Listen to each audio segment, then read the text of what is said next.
Ya, saya Idrus Paturusi ya, guru besar ahli bedah tulang dan bekerja di Universitas Hasanuddin.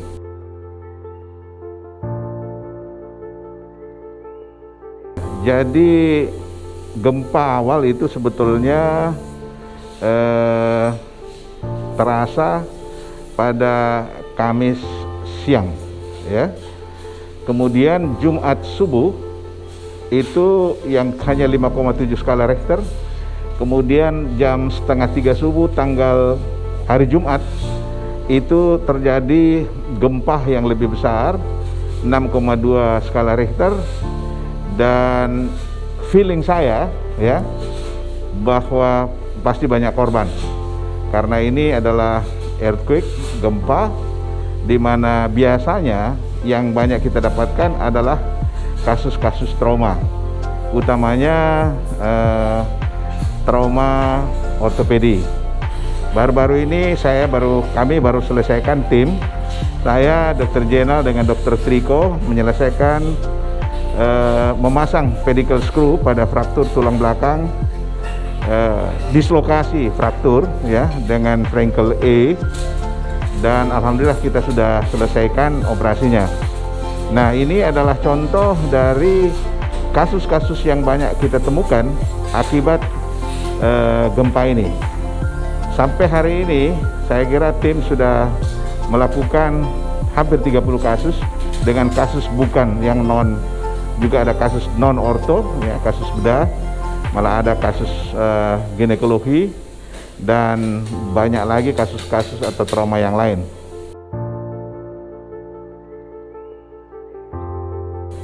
Jadi saya ingatkan bahwa hari pertama itu tim awal, tim advance dari Orto Unhas itu sudah jalan.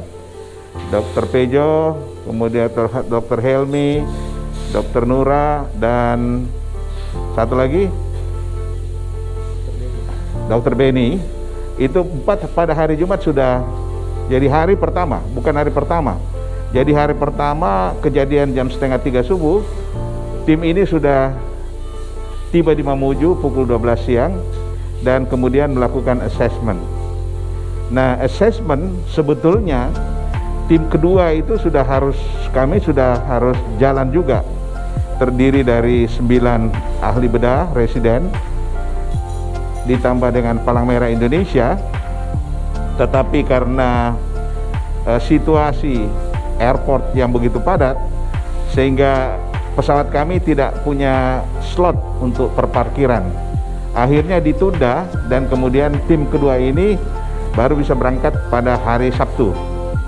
Nah, hari Sabtu setiba kami di sini langsung bekerja melakukan operasi di Rumah Sakit Regional Mamuju. Nah, perlu saya sampaikan bahwa alhamdulillah yang tadinya bayangan kami sesuai dengan informasi bahwa Rumah Sakit Regional ini tidak bisa digunakan, apalagi kamar operasi ini lantai 3. Jadi sebelumnya itu direncanakan untuk melakukan rumah sakit lapangan atau melakukan operasi di tenda dan lain-lain sebagainya, tapi pertimbangan bahwa tidak efektif dan saya kira sulit untuk mempertahankan sterilisasi dan kenyamanan kerja, sehingga kami melakukan evaluasi gedung dan ternyata gedungnya sangat-sangat layak dan sangat-sangat bagus. Oleh karena desain rumah sakit itu sudah sesuai dengan standar internasional. Kamar-kamarnya pakai HEPA ya. Kemudian alat-alatnya saya kira luar biasa, punya SIAM ya. Punya SIAM, jadi kita dalam melakukan tindakan operasi yang sulit itu lebih dimudahkan.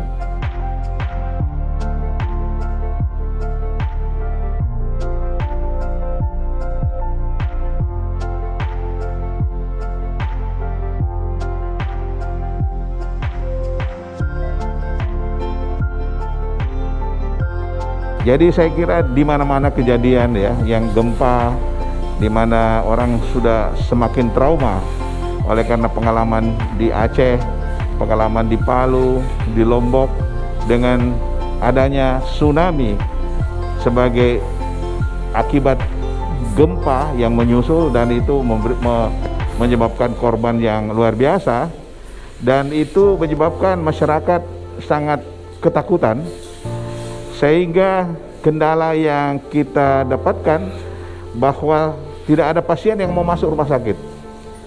Setelah diyakinkan dan kemudian kita bersihkan rumah sakit dari puing-puing yang ada, sehingga nampak bahwa rumah sakit tidak terjadi apa-apa karena sudah seperti sedia kala, akhirnya kepercayaan itu mulai muncul. Nah, tadinya pada hari pertama itu kita mengoperasi sampai jam 3 subuh, kasus kurang lebih 11 kasus.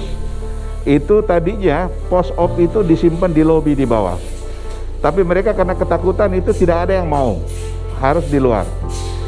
Tetapi akhirnya setelah kami yakinkan bahwa tidak ada apa-apa, perlahan mereka masuk, dan alhamdulillah sekarang semua pasien post-op itu sudah kita tampung di lobi. Itu lebih nyaman buat pasien, lebih enak melakukan kontrol, evaluasi, dan kemudian saya kira sejauh ini tidak ada gempa lagi, walaupun ada gempa-gempa kecil, tapi kita, saya kira tim sudah meyakinkan kepada masyarakat bahwa tidak, insya Allah tidak akan terjadi lagi seperti bencana atau kekuatan gempa seperti sebelumnya.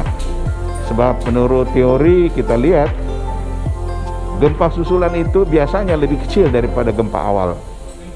Ya, ada juga ya 5 skala Richter, tapi seperti sampai ke 6,2 lagi saya kira tidak ada. Seperti pemberitaan hoax bahwa dikatakan masyarakat Mamuju dihimbau untuk keluar dari Mamuju oleh karena akan ada gempa yang lebih besar dan mengakibatkan tsunami. Nah, ini sudah diklarifikasi oleh pemerintah ya, dan kami sebagai yang melaksanakan dan melakukan pekerjaan di rumah sakit itu insya Allah itu tidak terjadi apa-apa. Kita berdoa bersama agar supaya semuanya berjalan lancar. Paling tidak kalau misalnya ini semua tidak terjadi, tim akan menyelesaikan pekerjaan, apalagi Pak Boy sudah mengirim tim-tim dari center-center lain, dan insya Allah kalau teman-teman dari center lain sudah ada, ya barangkali gantian kami dari tim Universitas Hasanuddin akan pamit dan digantikan dengan tim-tim yang lain yang lebih fresh. Saya kira ini cukup capek karena cukup banyak kasus, apalagi situasi tegang yang seperti ini. Saya kira menambah ketegangan tim, apalagi kita bekerja di tengah pandemi. Jadi kalau sistem penerimaan pasien itu pasien masuk di triase, itu tidak, kita harus screening dulu. Screening pakai rapid antigen, apalagi kalau mau dioperasi. Kami wanti-wanti bahwa semua tim harus jaga diri, protokol kesehatan, dan kemudian kita juga membawakan APD pada perawat-perawat, sehingga perawat-perawat semuanya harus pakai APD untuk merawat pasien.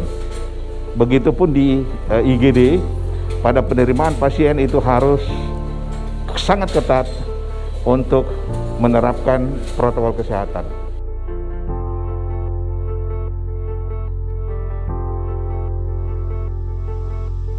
Jadi saya kira kita sudah tahu ya, sudah hampir setahun kita mengalami pandemi, dan pesan saya bahwa jangan kita terlalu menganggap bahwa tidak terjadi apa-apa. Kolega-kolega kita, teman sejawat kita sudah banyak yang jadi korban. Saya kira jangan lagi kita ikut jadi korban.